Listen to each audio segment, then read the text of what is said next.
Bueno, pues yo le aprecio mucho al secretario de Educación Pública, Esteban Moctezuma, que me haya aceptado esta llamada hoy, al día siguiente de su comparecencia ayer en el Senado. Pues que fue un día de campo, ¿no, Esteban? Todo muy civilizado. Buenas tardes. Pues porque no estabas ahí parado, porque sí hubo muchos cuestionamientos, pero lo bueno, Joaquín, es que son cuestionamientos en buen plan. O sea, cuando tú tienes a un senador de oposición que te hace preguntas a veces incómodas, pero que reflejan, digamos, inquietudes reales, inquietudes sobre la educación, pues obviamente para eso vas, ¿no? Para responder esas inquietudes, y afortunadamente, Joaquín, sí se llevó la comparecencia en un marco de respeto que yo les agradezco mucho a las senadoras y senadores. Mira, yo también me puse de pie y te aplaudí, Esteban, cuando vi que te dice el presidente que si te quieres quitar el cubrebocas para que te escuchen mejor, y entonces tú le contestas que no te has quitado el cubrebocas desde la pandemia. Y luego quiero que repitas, por favor, aquí lo que les dijiste ayer a los senadores del ejemplo que hay que dar y por qué. Pues mira, Joaquín, te lo digo con mucho gusto, porque es lo que hemos estado hablando con todas las maestras y maestros y directores de las escuelas, que yo uso el cubrebocas desde que empezó la pandemia, porque estoy convencido que si todos lo usamos, nos vamos a proteger los unos a los otros. Entonces, que al regresar a clases, el uso del cubrebocas va a ser obligatorio precisamente para ayudar a que los contagios sean menos, o para evitarlos, y que hay que poner el ejemplo. Entonces, al ponérmelo desde hace pues ya meses, ¿no? Estoy diciéndole a los maestros y a las maestras pues que es una práctica cotidiana. Yo ya ni lo siento, lo traigo puesto todo el tiempo, y porque hay mucha gente que dice que es molesto, etcétera. Yo ya ni lo siento, digamos, que uno se acostumbra cuando lo usa permanentemente. Entonces, a ver, uno se acostumbra a todo, menos a no comer, Esteban. Exactamente, ¿no? Entonces, ahora en los cubrebocas también, pues hay diferentes tipos de cubrebocas, de formas de ponérselo, de ligas para las orejas, de materiales y todo. Cada quien tiene que escoger el que se sienta cómodo, ¿no? Pues es un artículo muy personal, y ya que tienes uno que te sientes cómodo, pues ya lo puedes usar todo el día, toda la semana y todo el mes, y esperemos que esto ya termine pronto para volver a la normalidad. Pero mientras, cuidarnos unos a los otros. Te voy a mandar uno de la UNAM, con el escudo de la UNAM. ¿Quieres? Ah, muy bien, pues yo soy universitario. ¿Y no tienes de los Pumas? Digo. También tengo de los Pumas, te voy a mandar uno de los Pumas, ahora rosa del mes de octubre. Muy bien. Oye, Esteban, bueno, de eso yo estoy de acuerdo contigo. El presidente dice que no, que porque la sana distancia, pero en fin, y porque te veo que vas a las mañaneras y no te quitas, a diferencia de otros, el cubrebocas. Así de firme te has mantenido. Mira, Joaquín, este es un tema que yo he hablado con el señor presidente, quien es muy respetuoso de las decisiones de todos nosotros, y pues él me ha dicho: yo guardo la sana distancia, si tú quieres usar el cubrebocas no tengo ningún inconveniente. Entonces yo por eso es que nunca me lo he quitado, ni en las reuniones de gabinete, ni en mis acuerdos con él y todo, porque él respeta lo que creemos cada uno de nosotros, ¿no? Sí, bueno, en algunos casos. Oye, Esteban, ayer en este tema diste una nota muy importante, que cuando se pueda volver a clases, en el momento que se pueda volver a clases, que nadie lo puede adelantar, me parece, que será obligatorio el uso del cubrebocas, Esteban. Así es, Joaquín. Mira, yo creo que es muy importante que pues toda nuestra niñez y nuestra juventud aprenda que hay ciertas prácticas muy sencillas. Realmente usar un cubrebocas es una práctica muy sencilla, que pueden tener beneficios enormes. Y no es solamente con el COVID. Si tú viajas a Oriente, ¿no?, a Japón, todos van, todos. Cuando alguien tiene gripe, ¿no?, cuando alguien tiene influenza, cuando alguien tiene una enfermedad contagiosa de las vías respiratorias, se pone un cubrebocas y eso ayuda a no contagiar a los demás precisamente por razones evidentes, ¿no? Entonces, creo que debe ser una práctica para evitar contagios cuando uno tenga alguna enfermedad de las vías respiratorias, y durante el COVID, pues obviamente para evitar el contagio del COVID, porque desafortunadamente, Joaquín, hay mucha gente asintomática que no sabe que está enferma, y si tuviera el cubrebocas no contagiaría, y no es que sean irresponsables, es que sencillamente no saben que están enfermos. Pero entonces, si traes cubrebocas y no sabes que estás enfermo, de cualquier forma estás protegiendo al de enfrente. Y yo creo que el cubrebocas tiene esa cualidad. Cuando tú lo usas, proteges más a tu interlocutor que a ti mismo. Entonces,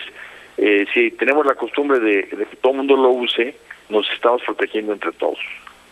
Yo estoy de acuerdo contigo. A ver, Esteban, esta pandemia nos está llevando a un cambio en el sistema educativo, y yo he visto a niños que conozco cercanos de la familia que muchos son muy felices con la educación a distancia, otros les gusta ir al colegio, ¿sí? Pero esto va a llevar a un cambio que creo que todavía no hemos dimensionado.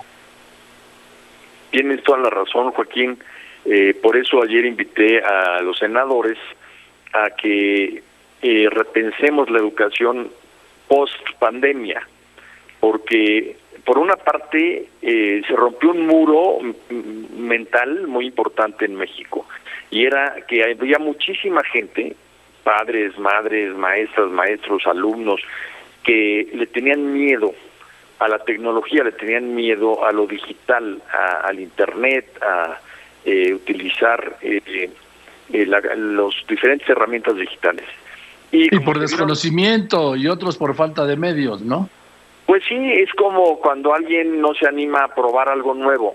Le dicen, oye, prueba esto que está muy rico, y no se anima porque tiene algún miedo, y en el momento en que lo prueba se le quita el miedo y dice, pues está muy rico, y entonces ya come eso con toda naturalidad.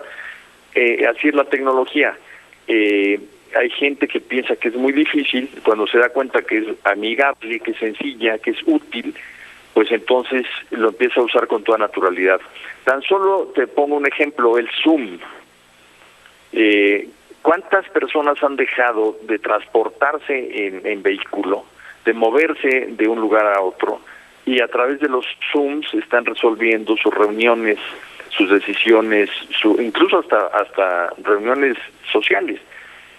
Y antes no se usaba el Zoom porque no era necesario, no lo teníamos en el mapa mental, ¿no? El mapa mental de México cambió, y entonces obviamente en la educación vamos a poder incrementar la utilización de herramientas digitales que son muy útiles, con una cosa muy buena, Joaquín, y es que antes no teníamos contenidos educativos. O sea, podías tener computadoras y conectividad y todo, pero no se habían producido los contenidos, esto es las lecciones, las clases. Y ahora también por necesidad nos vimos en la obligación de que en la Secretaría nos metiéramos de fondo a producir contenidos educativos, y como platicamos la vez pasada en tu programa, sí, pues sí, que dije que era un imposible. Exacto, parecía un imposible que tan solo para este año, hasta diciembre, estuviéramos produciendo 4.555 programas de televisión educativa, ¿no? Dime ahora, Esteban, esto va a llevar a algo que es fundamental si queremos de verdad incursionar en esta nueva etapa, que yo digo que eso es una de las pocas consecuencias buenas de la pandemia, es llevar la conectividad a todo el país, que no la hay. Llevar la luz hay escuelas sin luz, y hay casas sin luz, y hay millones o cientos de miles de alumnos, yo puedo decir millones, sin tabletas o sin teléfonos celulares, sobre todo en las zonas más apartadas. Así es. La pandemia lo que hizo, Joaquín, es ponernos un espejo a los mexicanos, donde nos vemos reflejados, y se vio todo lo que tenemos de bueno y de malo.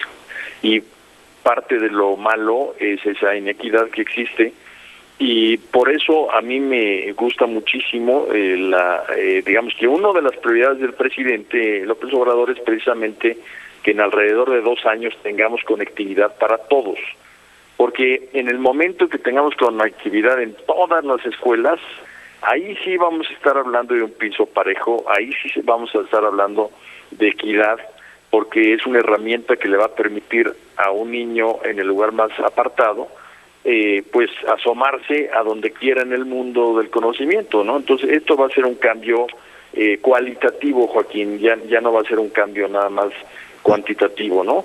Y otra de las consecuencias buenas que nada más quiero añadir, si me permites, es que muchísimos adultos volvieron a los estudios. Hemos tenido ya... Eso es cierto. A ver, lo acabas de decir. Yo he visto a padres que están volviendo a estudiar con los hijos. Así es. Y eso es muy emocionante. Nos han pedido literalmente cientos de miles de certificados de primaria y secundaria, personas adultas que han estudiado a distancia y que dicen, ya hice mis exámenes y quiero mi certificado porque finalmente ya voy a tener mi certificado de secundaria. Por ejemplo, personas de 60, 70 años, ¿no? O sea, jovencitos, que nos están pidiendo ese apoyo, ¿no? Y eso también es muy interesante porque una vez que se dan cuenta que al estudiar junto con los hijos aprenden cosas que no se imaginaban que habían cambiado tanto de cuando ellos eran niños, porque el conocimiento ha avanzado mucho, eso también te ayuda a que tengan entre ellos una conversación que no tenían. Entonces, muchos padres y madres con sus hijos que no se hablaban mucho porque no tenían de qué hablar, ahora están hablando de cuestiones bien interesantes que están aprendiendo en su educación a distancia. Ahora, yo tengo una preocupación, Esteban, estoy hablando con Esteban Moctezuma Barragán, secretario de Educación Pública, que es la siguiente. Millones de niños desayunaban en la escuela. Hoy no, porque no están yendo a la escuela. Así es. ¿Qué hacer? Pues mira, lo que se ha hecho ahí no ya ha variado. Porque no se les puede llevar el desayuno a las casas, ¿no? Sí, se han repartido, es lo que te iba a decir, se han repartido despensas en lugares donde se daban antes desayunos o comidas escolares. No es generalizado. Dependiendo de cada estado, unos lo hicieron, otros no lo hicieron, pero sí es un tema obviamente preocupante porque pues muchos niños y niñas que antes tenían garantizada la ingesta de pues sus proteínas diarias, carbohidratos, etcétera, ahora ya pues están un poco a la deriva con eso, ¿no? Por eso es que para nosotros fue tan importante un tema que ayer todos los partidos políticos me preguntaron de él con preocupación, que era el de los desayunos en las escuelas de tiempo completo, que afortunadamente no se van a quitar.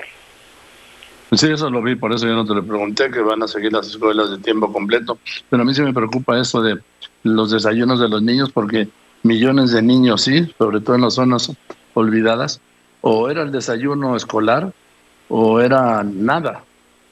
Y ahora que no tienen desayuno escolar, difícilmente pueden desayunar en su casa. ¿Por qué? Porque no tienen, la familia no tiene para el desayuno. Así es, y se ha agravado esto por la pandemia, porque también por la actividad económica se ha deprimido, ¿no? Entonces sí es un tema que preocupa, y lo que estamos viendo es eso, de qué manera se pueden hacer llegar despensas, porque esto ayuda a los niños y a la familia. Pues ojalá, o dejarlas en las escuelas y que vayan los padres o alguien de la familia, o por zonas de donde viven, que vaya uno por los desayunos. No sé, no tengo una idea, pero buscarle entre todos una solución. Esteban, una cosa, obviamente nadie puede predecir cuándo van a volver las clases presenciales, es imposible, porque nadie puede predecir cuándo va a terminar la pandemia, y no solo la pandemia, sino los contagios. Sí, Joaquín, la información que tenemos de la Secretaría de Salud, que es la autoridad sanitaria, es que, digamos, a finales del febrero, marzo, se tendría ya probablemente la vacuna. La vacuna sería como el punto definitivo, ¿no? De poder estar ya en la normalidad, porque si todo el mundo se vacuna, pues entonces ya se erradica el problema del contagio. Mientras no haya vacuna, que pues, por lo visto va a tardar cuando menos 6 meses, pues entonces tendremos que estar manejando los semáforos. Y hay alrededor de 5 estados que ya van a pasar probablemente a verde. Esto es una decisión que toma salud, y en cuanto pasen a verde ya van a poder empezar a abrir las escuelas. De hecho, ya estamos con los estados que están pasando probablemente de amarillo a verde. Estamos viendo ya un protocolo de limpieza escolar, de llamar a los padres de familia de manera escalonada, para ver cómo están sus hijos, que tanto los vieron trabajar a distancia, y empezar a calentar motores en las escuelas para que cuando se ponga en verde ya se empiece el trabajo. Pero quien decide, Joaquín, qué día se empieza y se abren todas las escuelas, es la autoridad educativa local, o sea, es el gobernador y el secretario de Educación Pública local en cada estado. Ahora dime una cosa, Esteban, arrancará de un modo pues en 2 vías, ¿no? Presencial y virtual, porque muchos padres van a decir, oye, yo no quiero mandar a mis hijos a la escuela. Qué bueno que me preguntas eso, porque hemos decidido que el regreso sea voluntario, mientras no haya vacuna. Cuando ya estén vacunados todos los niños, pues ya no. Pero mientras no haya vacuna, el regreso va a ser voluntario. Y como algunos estados van a tener semáforo verde y otros no, obviamente la educación a distancia va a continuar. Y los niños podrán tener la educación a distancia o presencial. Pero además, al regresar a clases, niñas y niños jóvenes no van a regresar todos a su salón de clases, sino que lo vamos a partir en 2 el grupo, para que sea, por un lado, más manejable la sana distancia, y por otro, algo muy importante, Joaquín, es que las maestras y los maestros tengan la oportunidad de hacerle una evaluación diagnóstica a cada niño y niña para saber qué tanto aprendió, cómo está, cómo le fue en su casa, porque habrá todo tipo de casos y todo tipo de experiencias, ¿no? Entonces, los lunes irá la mitad del grupo y los martes la otra mitad. Los que fueron el lunes irán el miércoles y los que fueron el martes irán el jueves. Y el viernes, dependiendo del rezago de cada niño, algunos, por ejemplo, habrán estudiado mucho ciencias y no matemáticas. El viernes las maestras y maestros van a tomar a la mitad del grupo que sienten que requiere más apoyo en alguna de las asignaturas. Entonces algunos niños irán un viernes y otros niños irán al otro viernes para otra asignatura, pero será para ver que puedan emparejar, ¿no?, los conocimientos de todo el grupo. Bien, Esteban, pues te aprecio mucho todo este tiempo, toda esta información que es de gran, pero gran utilidad, y te mando un saludo. Y luego te mando tus cubrebocas. Gracias, Joaquín, y un saludo a todo tu auditorio. Muchas gracias, Esteban Moctezuma, secretario de Educación Pública.